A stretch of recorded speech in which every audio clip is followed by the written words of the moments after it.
Hey, what's going on? What's going on? Welcome to a special broadcast of Sunday evening Transplant Talk. I'm your host, Steve Belcher. Thank you. And as you see, we got our World Kidney News Network logo up to my left, I guess your right. So this is going to be a great show.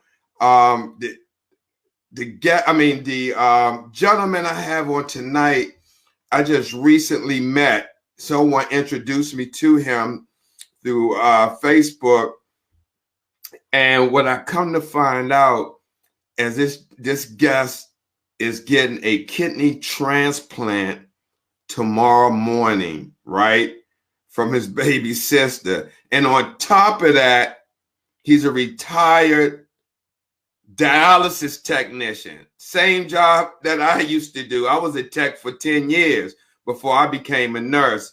So this is going to be a great story. Share this broadcast. I mean, a dialysis personnel who did dialysis 15 years, and now he's on dialysis and fighting for his life for a transplant. You're going to want to hear that. But look, guess who's here to help me talk with this guest. You just saw her no less than 45 minutes ago. The witty, talented, and the host of the hit show, The Lisa Baxter Show, none other than Lisa Baxter. What's going on, Lisa? Everything, Steve, everything, the Super Bowl, doing the show, and I'm just so proud and thankful that you asked me to do this tonight.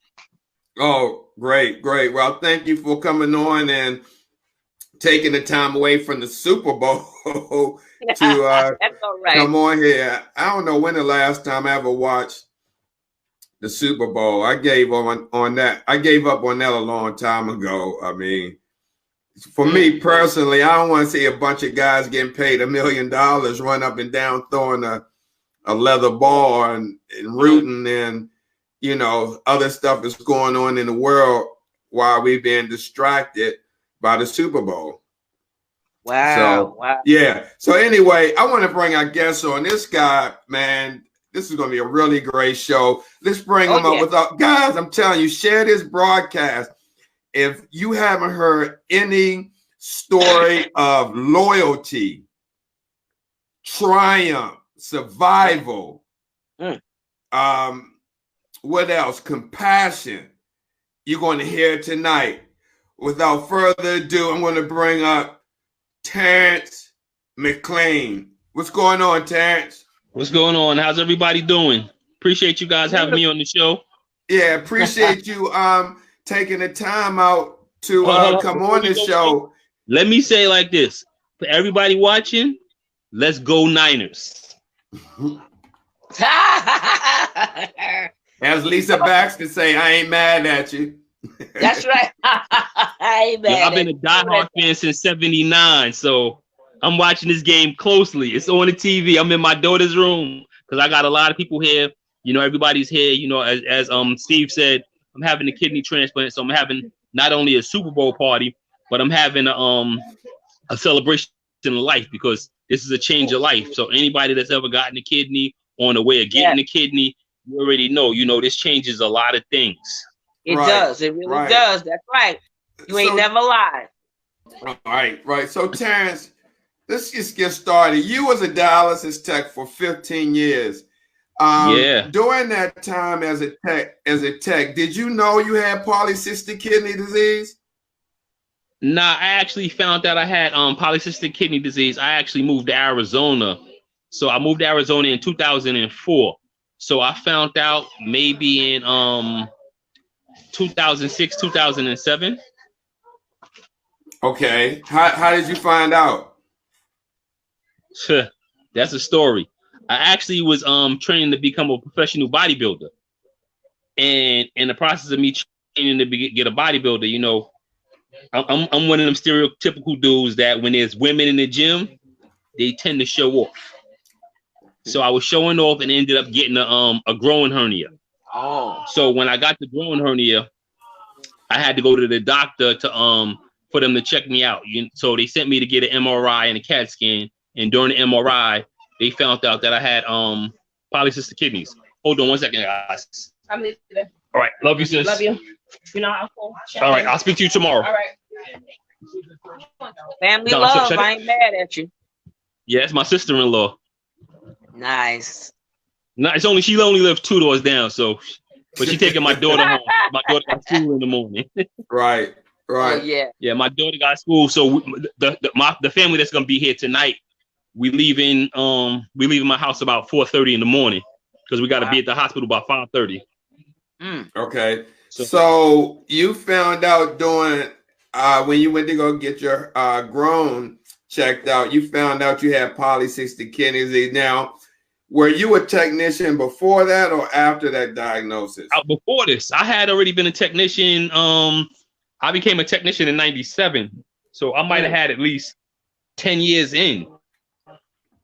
Wow. So how much time did they give you when you found out that diagnosis? How long did it take from the time you found out until you started dialysis? My original nephrologist in Arizona, he told me it's a possibility I won't see dialysis until I was 65. Here it is. I was 29, 30, 31, somewhere in that frame. So I'm like 65. I wasn't even thinking about it like then, but my blood pressure then was like ridiculous. Ooh, I know that's I could never understand why my blood pressure was so high, especially with my diet. My diet was really, really clean. You know, when you hear people talk about having like a clean lifestyle, it was a time where I didn't even eat fried chicken for like 10 years. Eating, you know, water, a lot of salad. Checking in my pocket. Yeah. For example, I was one of the people who went to a burger spot, and you know how they put a burger in a bun. Yeah. And instead of me getting a burger in a bun, I got so I was a little bit different with my intake of food. Yeah. Right. Wow. Got you. Wow. I never even thought about that burger and the lettuce. My sister does stuff like that. Burger wrap. But it wasn't even. I wasn't even getting burgers at the time. I was getting I ate a lot of grilled chicken sandwiches. Yeah. I didn't really eat hamburgers at the time. I was always with the grilled chicken. Everywhere I went, I had grilled chicken to be a grilled chicken salad, grilled chicken sandwich. Yeah, I know that's right. Right. Hey, so Terrence, so when you found out, right, when you found out you had polycystic kidney disease, did you ever revert back to think when you worked in dialysis? Did any of that start coming back to you? You know what happened? I actually started talking to some of my patients. You know, I started saying, you know, asking them what put them on dialysis. And then I found a few that had polycystic kidneys. Wow. And, you know, I would talk to them about some of their symptoms, about how they eat, how they, you know, what caused certain situations.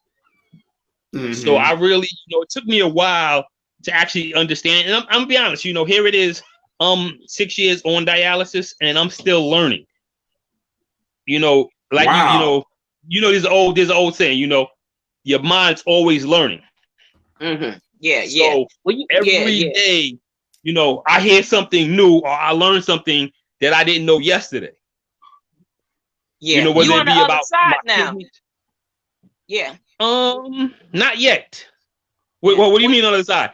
From being a dialysis patient or technician?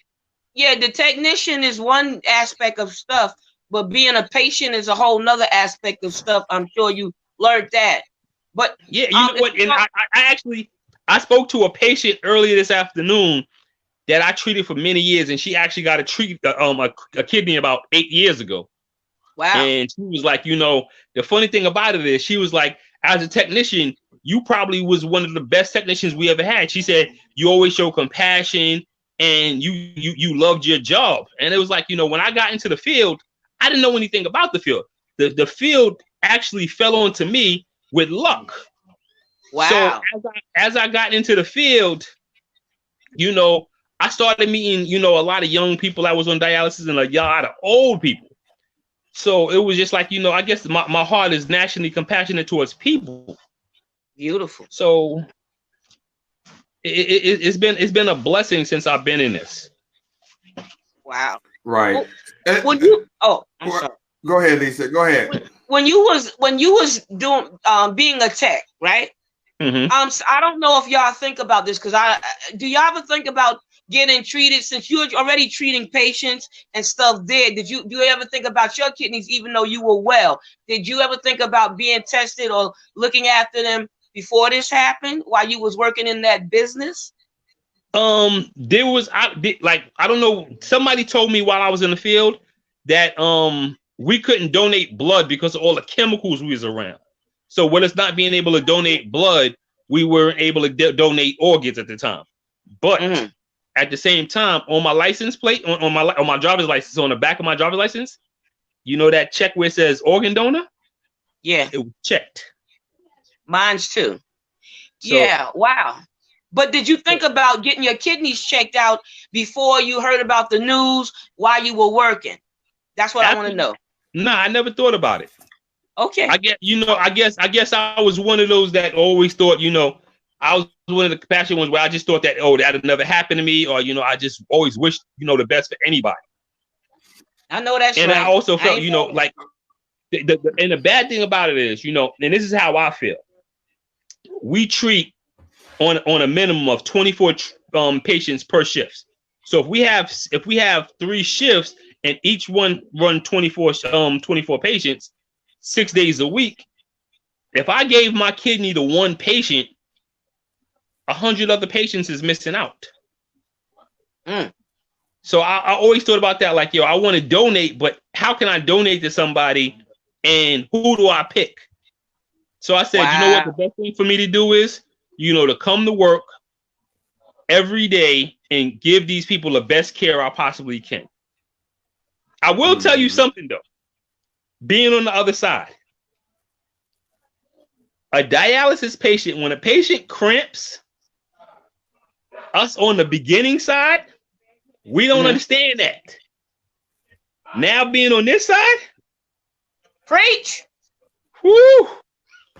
Yo, Steve, you was a tech. Them cramps, unworldly. I'm sure. Yes. No, I'm sure, man. I mean, seen a grown man cry, seen a woman cry, a baby, a child. I cried. Yeah, I'm gonna tell you this. I had an issue one day because I was doing home dialysis up until recently. I cramped so bad, I begged my wife, please. I was on my knees begging her, please help me. I don't care what you do. You could cut my leg off. Help me. Wow. A home attendant grabbed my leg. She wasn't even my home attendant. And I was having this bad cramp while I was getting my weight. And I like froze. And she did, I don't know what she did, but every time I saw her, I cried and I hugged her. Oh, miss. Hey, wait a minute, Lisa. Hey, Terrence, I want to ask you, getting back to your story. So you was on dialysis for 6 years, right? Now, were you listed at a hospital for a transplant from a hospital? Okay. During that 6 years? All right. No, 8 years ago, I got listed before I got on dialysis. And what happened was 283 people called to give me a kidney. And out of the 283, only 2 people showed up to get tested. So it kind of broke my will. So when it went to following up with everything that needed to do to stay on the list, I didn't follow up because I just believe people was full of shit. Oh, can I curse? Yeah. It's grown up. We're grown up. Yeah, we all adults here. Okay, so I just kind of looked at it as people being, full of what. So what, get a kidney, I'm gonna get one. If I don't get one, I'm not gonna get one. So I kind of just fell off the list. So about a few months ago, actually in June, actually before June, I had a premonition, and I said, I'm married. I've been married just over 4 years. And in my 4 years, I've been on dialysis the entire time. And I haven't been able to take my daughter on a vacation in many years. And in my personal opinion, I felt like I was holding them back. So I made it clear, like, if I don't see a kidney coming my way anytime soon, I'm gonna sign off for dialysis. Hello? We still we were just giving you the stage. Okay. Yeah, I'm giving it to you by yourself. Talk about that. Yeah. So what happened was, talk about that. You were saying about getting off dialysis. What made you come to that decision? Again, I felt like, my wife is still young. My wife is, she's a beautiful young lady. She still has everything, and she has a lot of will to live. And if I'm not around, I know it'll hurt, but I always felt like, she could find somebody else and she could move on with her life and live a very prosperous and joyful life. I'm sure losing me would hurt, but at the same time, she still would, she's, like I said, she's young, so she'd be happy. I know again. Daughters. Yeah, and that's what I'm going to go into that. So also with my daughters, I'm sure to hurt my daughters as well, but at the same time, it was like, okay, I looked at it more so, okay, dad is gone, but he's no longer hurting. And as Lisa would know, dealing with polycystic kidney disease, the polycystic kidneys, they hurt. So it could be days where you can go days with having pain that you can manage to days where you have pain that you can't manage, to where you're just in so much pain that your body is just breaking down. Did you ever feel that way, Lisa? Well, I had some pain and some discomfort with it. I had more so bleeding than anything else from somebody hitting me in the stomach, or I bumped into something. And I think one of the children hit me in the stomach. He was playing, or he ran in just to hug me. But, the doctors and them was concerned and made me lay down and stuff like that. But no, I wasn't not in a lot of pain. Now, osteoporosis is the only thing that was tearing me up. The bone stuff, Chondo, that was tearing me up. But no. So, Terrence, I wanted to ask you if you could bring your sister, but before you bring her in, what brought her to the point to donate to you? Why 6 years later? Hey, listen, Steve, I'm gonna bring you guys into with the family for a minute, because the family want to pray. Do you mind that happening? Sure. Go on and pray. I like prayer. Go ahead. Pray now. Hallelujah. Did you hear me? Yeah. Yes.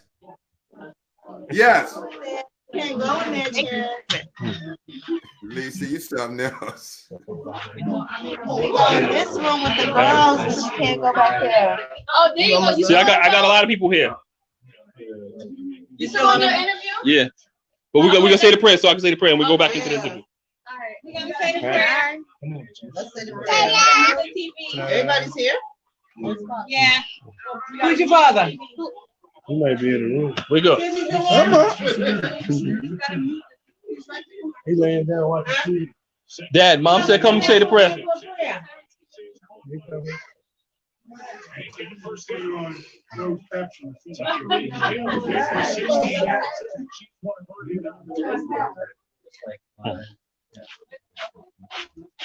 All right.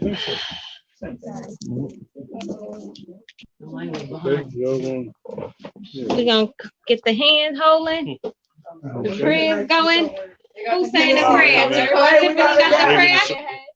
Somebody else. We're breaking the circle. No, your hand is You need to get up. Yeah. Jump in the line somewhere. Yeah, just one sit there, one there. If he sit in that chair, we perfect. Oh, be careful. Right. Sweet milk. Don't eat the drink over there. Get a little close. Yeah. Okay. Yeah. All right, let Chance do what Chance do. Let's go. Everybody close their eyes and bring it. Thank you, God, for waking us up this morning. Thank you for your traveling mercies. Thank you for allowing whoever traveled from out of state, thank you for allowing them to get here safe and sound. Thank you for bringing us together on this night. Thank you for allowing Robin to be able to give Terrence her kidney. Thank you for your protection. Thank you for your love. Thank you for your forgiveness. Thank you for your grace and your mercy. We ask that you show up tomorrow in that room. We ask that you show up in the operation room. We ask that you send an army of angels to just watch over Terrence and Robin as their operations are being done. Touch the hands of the doctors who will be guiding the surgery. We ask that you just be with them every step of the way and allow the surgeries to be successful.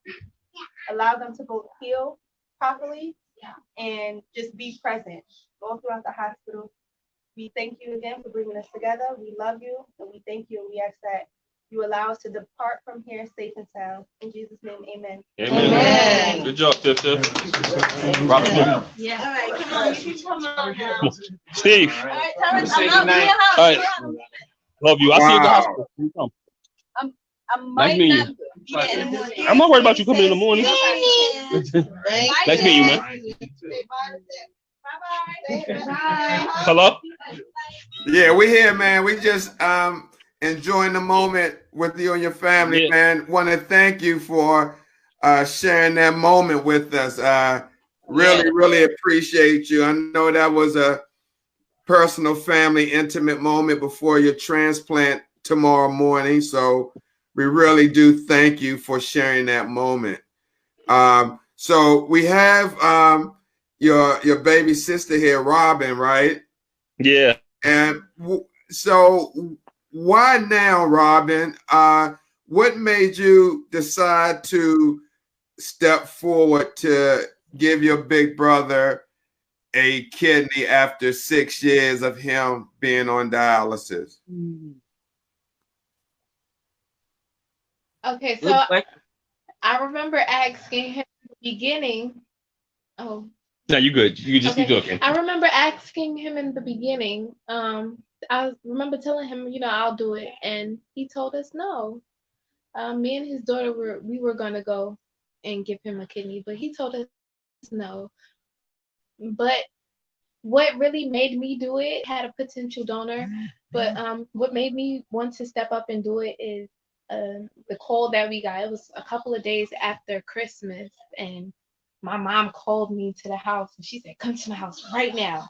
So I ran. Like, she hung up, she said it, I ran, and she Now, mind you, my mother and my sister, they live in South Carolina. I live around the corner from her, So I went over there. She told me, one of the cysts had ruptured and he was bleeding internally and he was in a lot of pain in the hospital. So I told her, I said, "Mom, I can give him a kidney, I can do it." And that's just how it was. History after that, I came to New York on January 2nd. I got tested.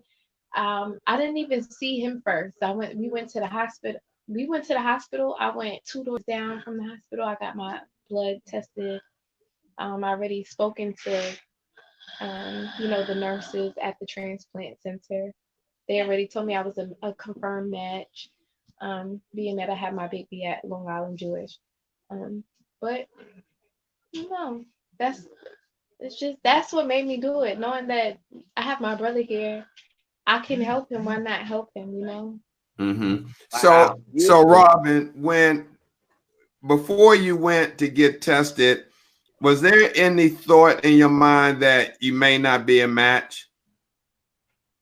Okay. Once I found out that his blood type was O negative, I remember when I had my daughter, I remember them telling me I had O positive, me and my daughter both. So that's the only problem that I did have. I thought that, the negative and a positive meant something, but I believe that's only for blood but we are both O. We both have an O blood type. Wow. Wow.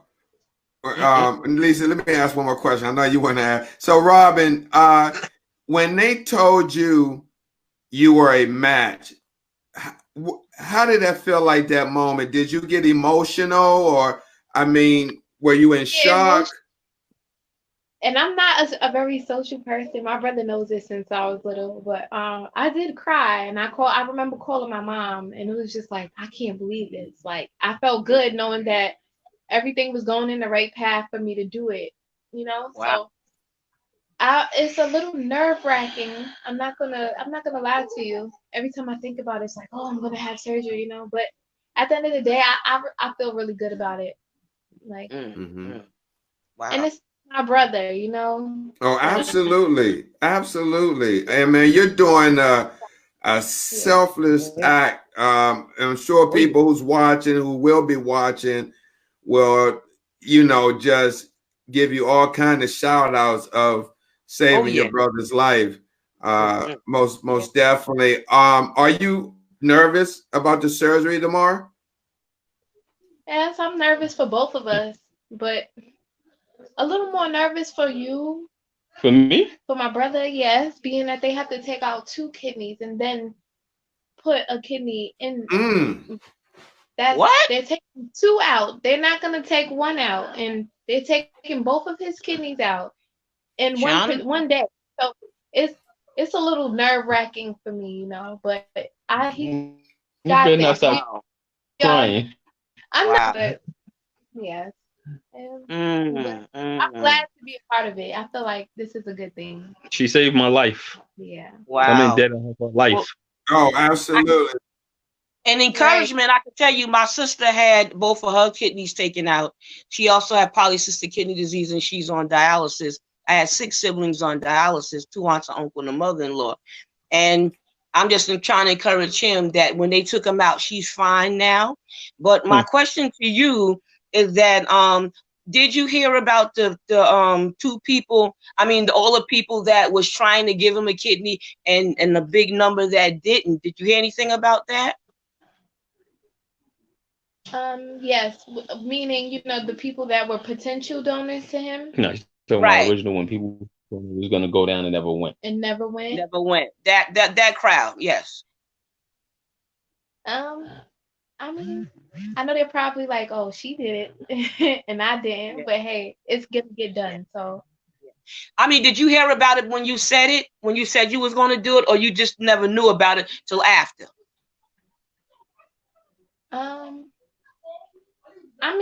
I've seen she's known about it, but we haven't really talked about the number. So yeah. Oh, she knew about. Okay, all right. And you don't have polycystic kidney disease, do you, sweetie? No, man. Oh no, she wouldn't be transplant. They would be transplant. No, but I'm just saying, I'm putting it out there. People don't know who got it, who don't, and who can donate sometimes. So I'm asking anyway. But all right. That's about it. That's a beautiful thing you're doing. That's excellent. I only had one person that came up to do it, and like him, I had a couple of people, not the 100 he had. I think I had about 3 or 4 people, and people went running, but my husband was a perfect match to do it and what have you, so that's the only one that was a match. That's not where I got it from, but that just knowing that somebody wanted to do it, that's what I'm trying to say. Right. Lisa, let me ask you a question. Lisa, did you have your kidneys removed, or your kidneys are still inside you? Oh, no, they're still in there. Hannah just on the side here, and the other 2's on where they at, Anna? Terrence, I call my kidney Hannah. Terrence, why are they removing both kidneys from you? Both my kidneys are the size of footballs. So you don't know, your kidneys should be the size of your fist. Right. So if your kidneys are not the size of your fist, problem. Mine both are on the size of footballs. So my What, like a K2?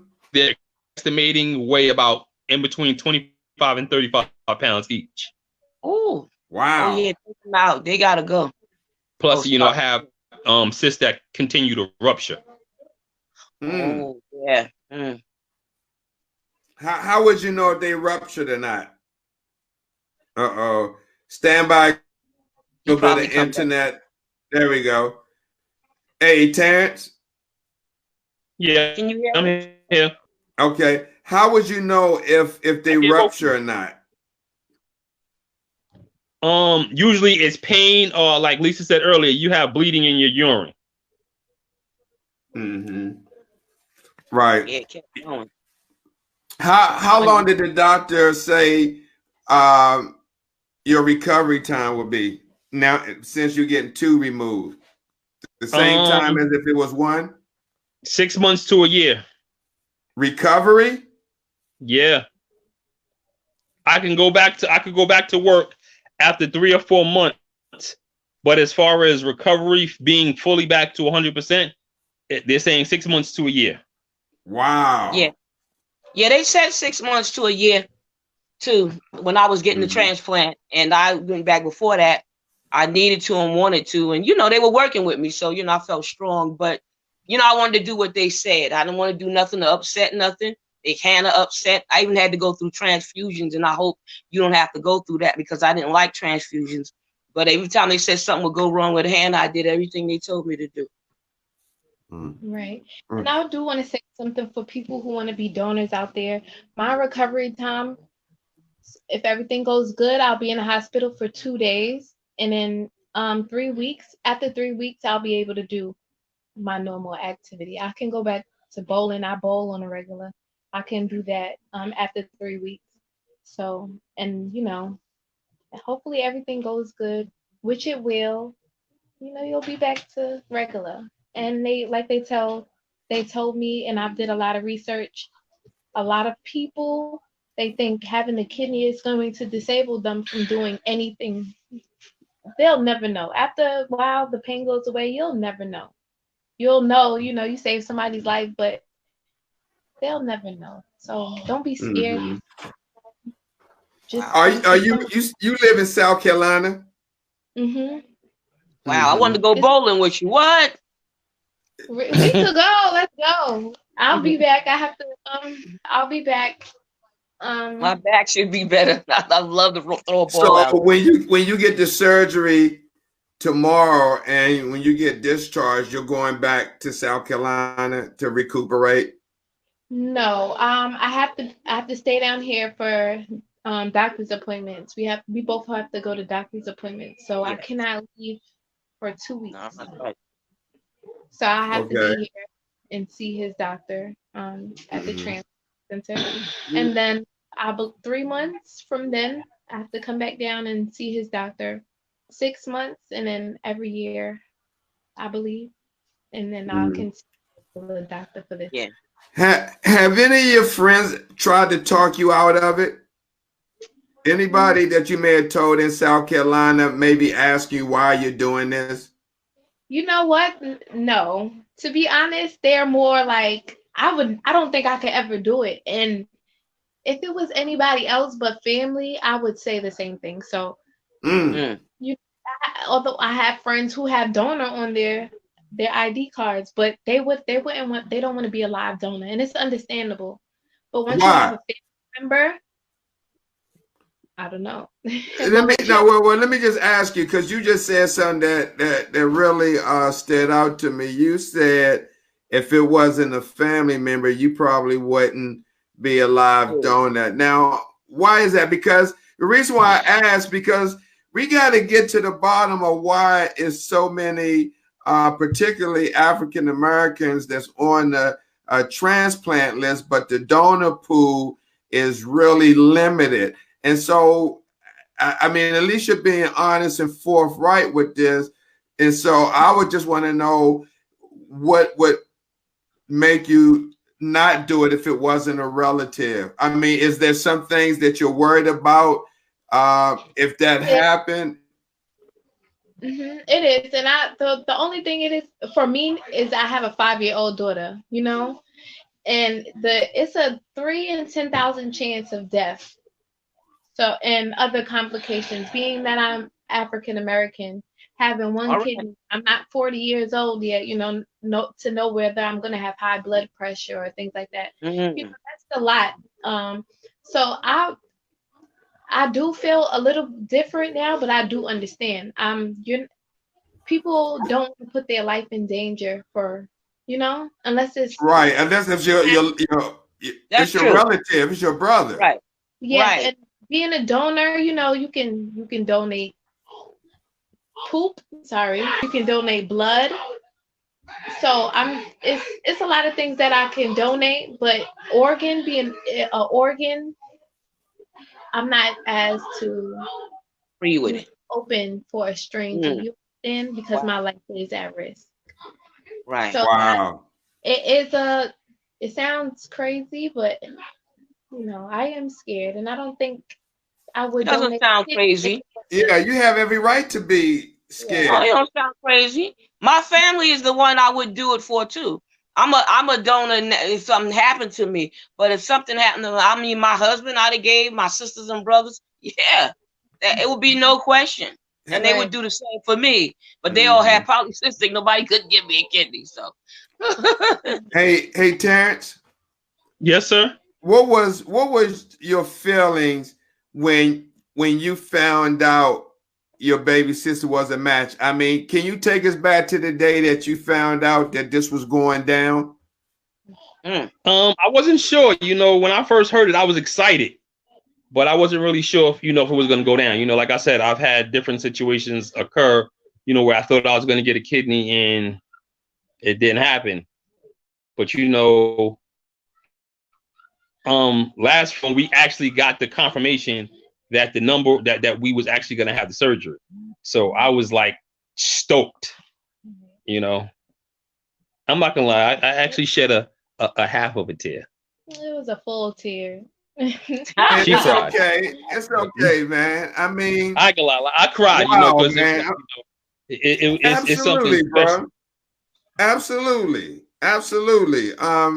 It really is, man. I'm glad that Shanice Figueroa connected us, because this is a great story, man. And yeah, that's my girl. That's my girl. Yeah.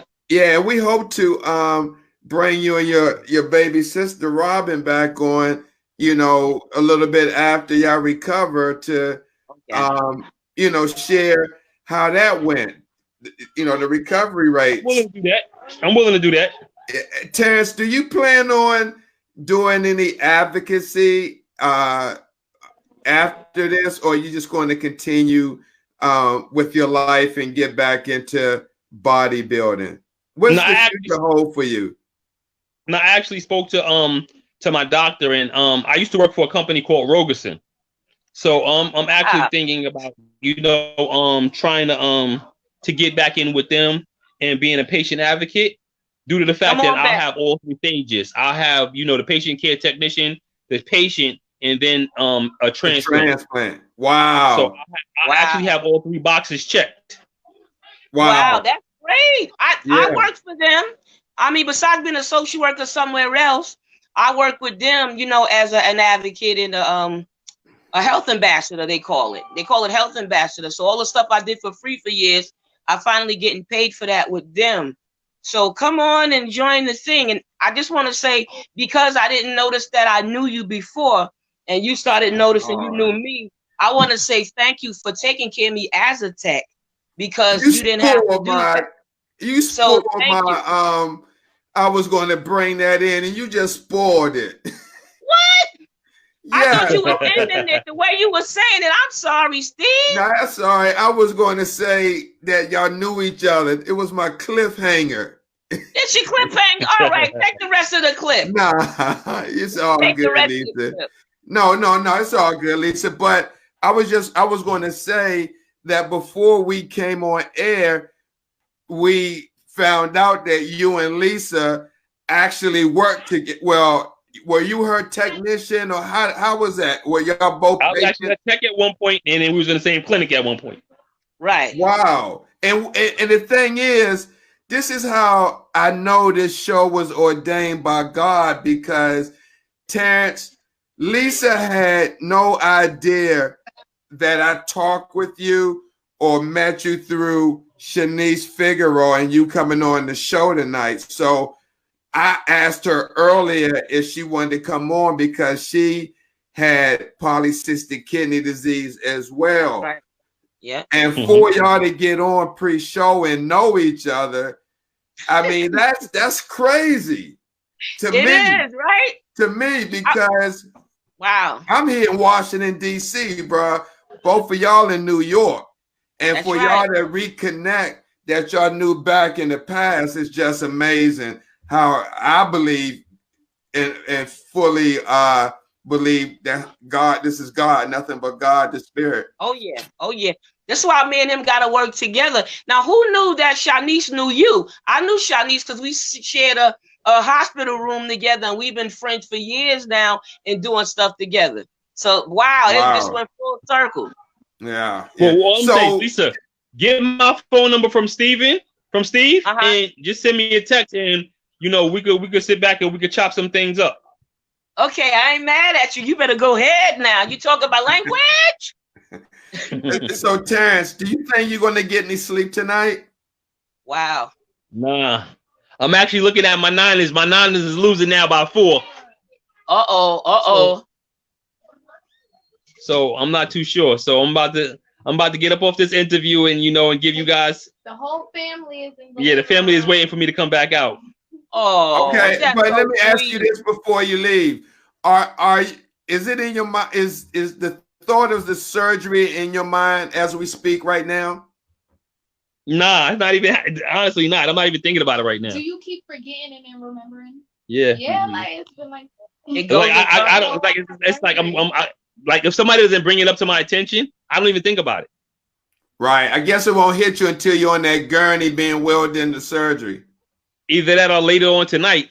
Right. Oh yeah. It's gonna come to you. Trust me. All right, man. Well, Terence McLean, thank you so much for taking the time from your family, sharing your intimate moments of prayer with your family. Robin, thank you for coming on. And we wish both of y'all, the very best. You're both in our thoughts and prayers. And we look forward to talking with you after this successful transplant. Terrence McLean, thank you so much, and God bless you. Thank you. And your sister Robin. Keep doing what you guys are doing. It's needed. All right, man. We look forward to talking with you when you recover, and you're in our thoughts and prayers. All right. Good night. All right. Good night, Bob. Enjoy the game. Good night. Good night. Right. Lisa. So, what are your thoughts? You're you had polycystic kidney disease, 12 years on dialysis, 2 years transplant recipient. Three. Yeah. So what I wanted to ask you, because all your siblings dealt with, not all of them. Well, okay. Well, 6 had the disease. Did it ever come across you to ask the ones that didn't have disease to donate to you? Or how did that look like with half of your siblings with the disease and maybe a couple who didn't? Was it like, did any of your other siblings ask the ones who didn't have kidney disease for a transplant? Or did that ever become an issue in your family? Well, no, because most of them, if they didn't have kidney disease, they had other things going on. You know what I mean? And my family would have gave me a kidney. My sisters would no doubt give me a kidney, but they were on before I was on. My brother was the last one to get on that passed away, but I was really next to the last one that got one. So they were already on. So it was nobody to give me a kidney from them anyway.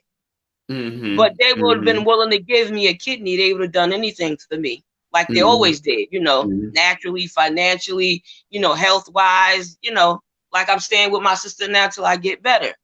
So, you know what I mean? They would have done anything for me, basically.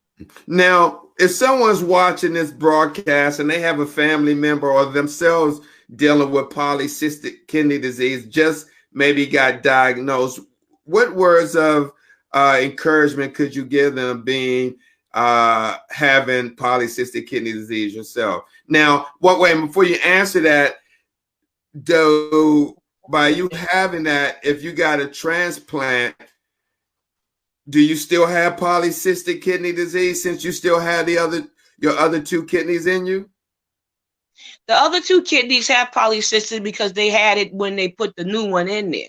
But it doesn't affect that kidney, and that kidney is fine. I just got it checked a couple of weeks ago, you know, and I get it checked, you know, every 3 months, and I see the doctor every 6 months. You have to get blood every 3 months, excuse me, and see the doctor every 6 months. Why didn't remove your kidneys?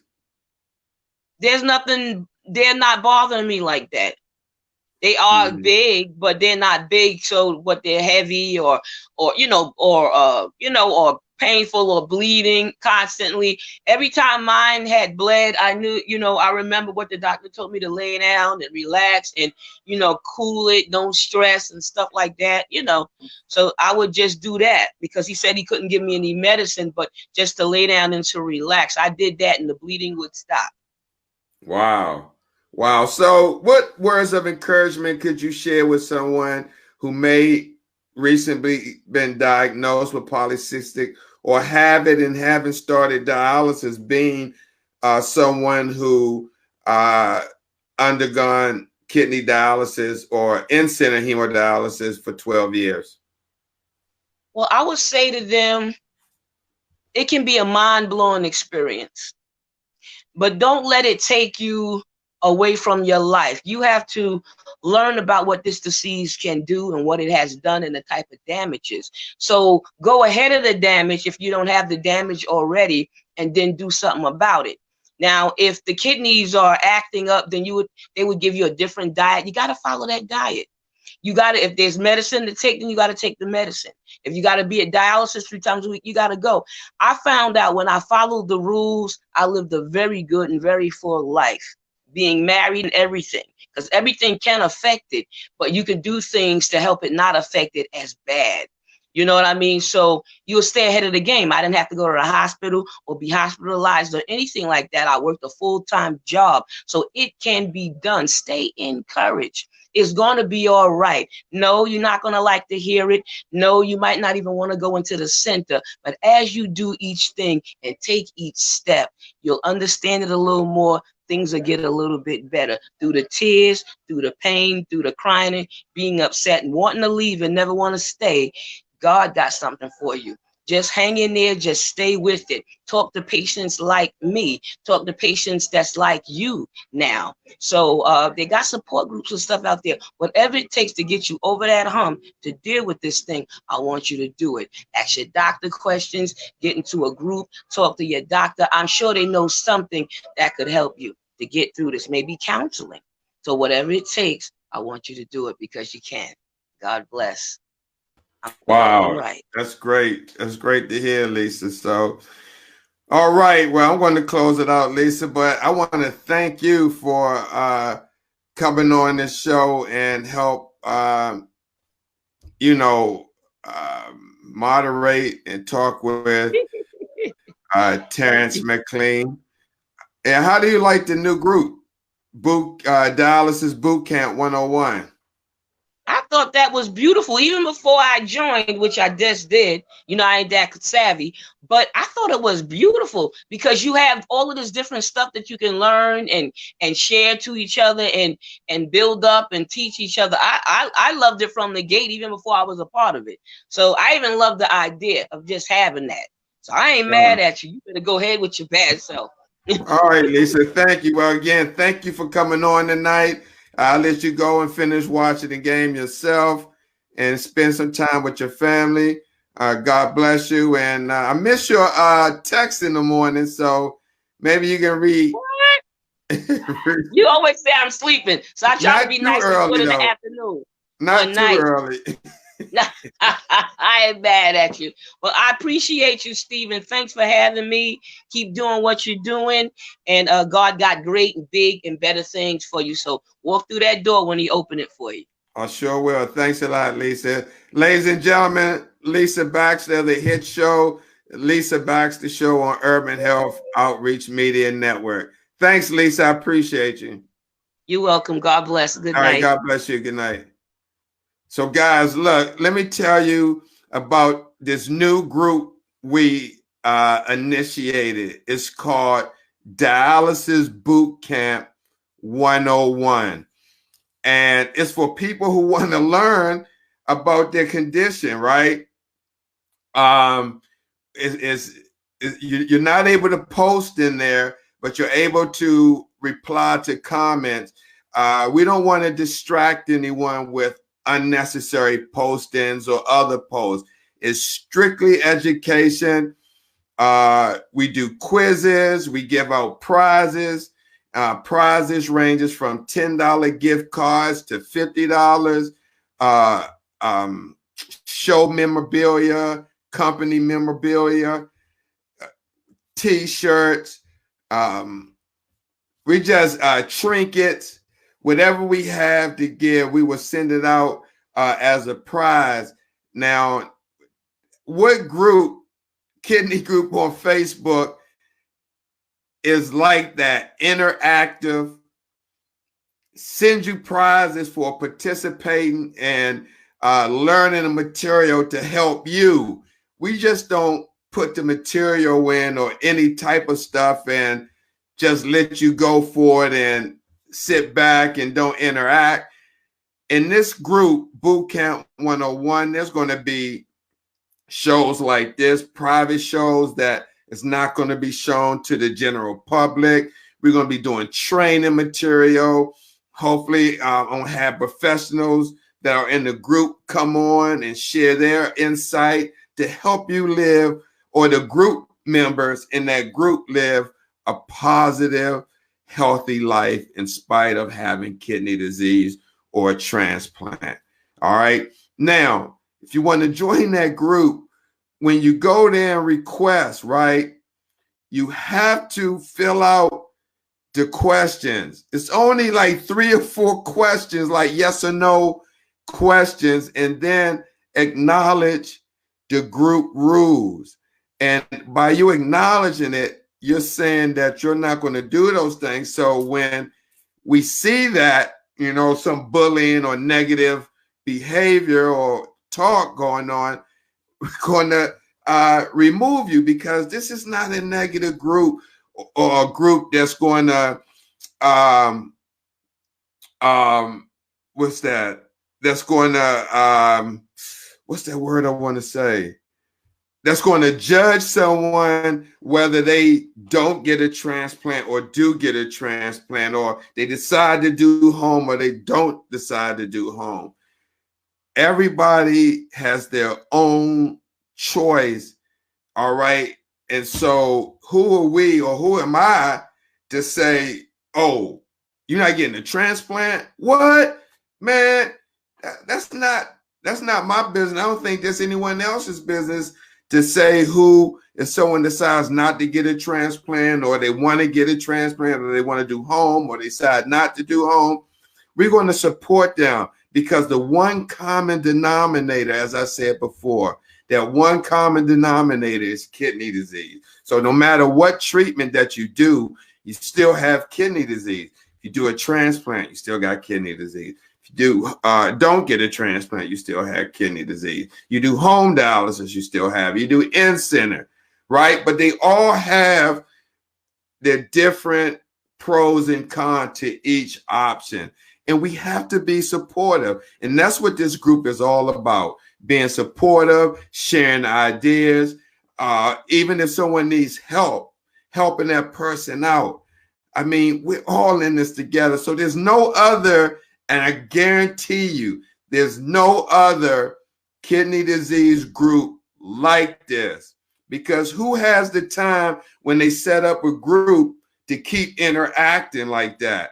I mean, if you got 10,000 people You got moderators, you got people coming in and out.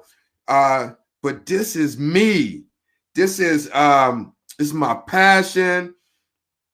It's like that's all you're going to get is the passion. Not going to be sitting somewhere doing something else while material is just being thrown up there and it's not explained and all this.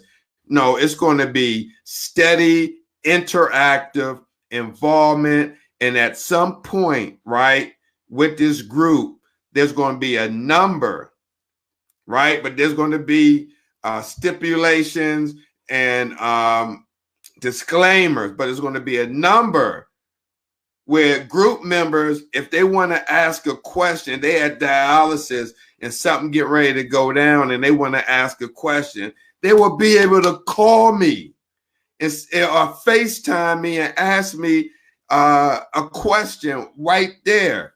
So this is the kind of stuff that is part of the benefits of being part of Dialysis Boot Camp 101. And it doesn't cost a dime.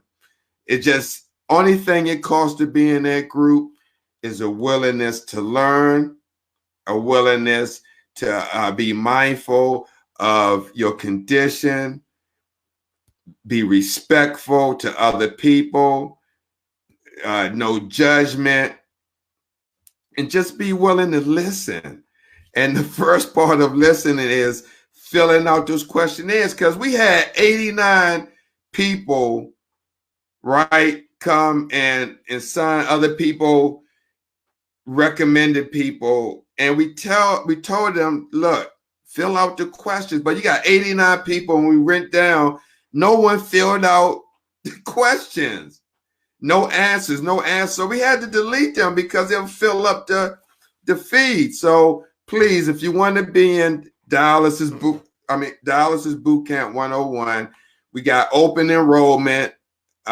We probably cap it as soon as it really gets big. But we have, come in if you have kidney disease, family member, or you're a caregiver, not a dialysis. Well, we want dialysis personnel, but again, if you're coming in dialysis personnel and you're with one of the Vitas or one of that, we don't want to hear, I don't want no DaVita propaganda in the group, any Fresenius propaganda, because y'all know how I feel about those guys. I used to work for both, and I just know inside stuff. But we want everybody to benefit from this, but mainly the patients, and that's who this group is really set up for. The professionals that I invite are really professionals who care for patients dealing with kidney disease, that are registered nurses or who got their doctorates or their masters or doctors and MDs. So dietitians, social workers. We just want to give you resources and information. Again, we're not trying to diagnose or treat. We don't want you to imply that, right? We just want to give you some information that you can use, and just hear professionals speak on how to live your best life in spite of this disease, guys. That's all. That's all I want to do. And I tried to do something like this with all the shows and everything. But again, when I saw people who show up when I put the information out there, then it's like, maybe I should just create a group.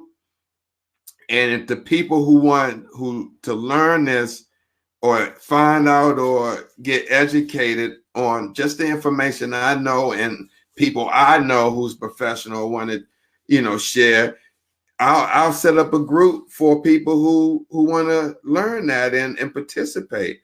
The offer's open. So that way I'm not making you join the group, just like the broadcast. But who wants to be Now I don't want to say who wants to be on a broadcast and only one person watching because people could go back, but I want to be effective and help as many people as I can deal with this damn disease. So, guys, if you want to be in a group, it's Dialysis Boot Camp 101. We're not going to just throw out positive posters or food posters with ingredients and anything like that. We're not going to throw that out there like that. If I put something out there, I'm going to explain it to you, and I'm going to tell you about it. I'm going to give you the pros and the cons of that diet. I'm not going to just throw information out there without any. No, that's crazy. Also, this new page created by Don P. Mormon and myself. It's called it's Champions Information and Resource. Now, P. Edwards, dialysis warrior, about 29, and she's very intellectual when it reading articles that patient care or with dialysis or patient care. And page is, again, how it reads: information and resources. So hopefully we'll be putting resources on there that you 800 numbers, information, articles, heuristic, maybe large things from their lawsuits and stuff like that. Again, information and research is power. And so information may not want to be scrambling for, looking for. Well, we're going to put that information out there for you. And there's no cost. Again, no cost. And I'm going to be honest with you. I'm just going to be honest to the people in the group. It may be time to time, right, that we may put like a donation or may ask for donation. And the only reason, if that ever happens, will be to help a group member who can't help themselves. I mean, the group, I'm looking at it being self-contained. And so that's why we don't want thousands of people in it. But if you have a group, say maybe 10,000 people, right? And you have in that group professionals and people that can help other people in that group, you know what I'm saying? And be appreciative of it. Oh man, I'm saying it could be a beautiful thing. And you don't have to see people who may say, oh, I don't have my blood pressure medicine because my check didn't come or something. We all know that a lot of people are just managing or not getting by. And on the other spectrum, we know people who have money that has this disease. I mean, the truth is the truth. You got both ends of the spectrums. I'm just saying, no one's begging or anything like that. But I mean, if you got like $100,000, right, and you're sitting on $100,000 not doing nothing with it, and somebody needs $15 to have transportation or $50 for meds, and they a kidney warrior. I mean, I'm telling you, if God ever blesses me with that type of money, right, which everything I think has come to pass, if he ever blesses me with something like that, you better bet I'm going to be helping warriors who can't help themselves. I know I can't help all, but even going over to Cameroon or countries where they only get dialysis once or twice a week. All right. And here in the United States, you're able to get it 3 times a week, clinics on every corner, supplies being thrown away and wasted, but yet people in other countries can't even get dialysis 3 times a week. Something's wrong with that picture, guys. Something's wrong with that picture. And I swear to you, mark my word, right? Mark my word. I'm not ashamed to say that I have a suit against DaVita, but mark my word. If I'm able to do it, I'm going to bless those guys and make sure that at least they have a quality life over there in spite of this disease. Even if it's a humanitarian mission, these big companies should have some humanitarian relief aid effort so we can send or take over to our brothers and sisters in these countries that can't get the supplies. So with that being said, guys, thank you for watching. Tune in this week. I'm definitely going to have a show Tuesday. I got to get me a guest. If you would like to be on the show, just hit me up DM. All right. That's Steve Belcher. And I'll be happy to put you on. Until next time, guys, thanks for watching. God bless you. And look, go over to Dialysis Boot Camp 101. There's no other group like it. I promise you. Until next time, God bless.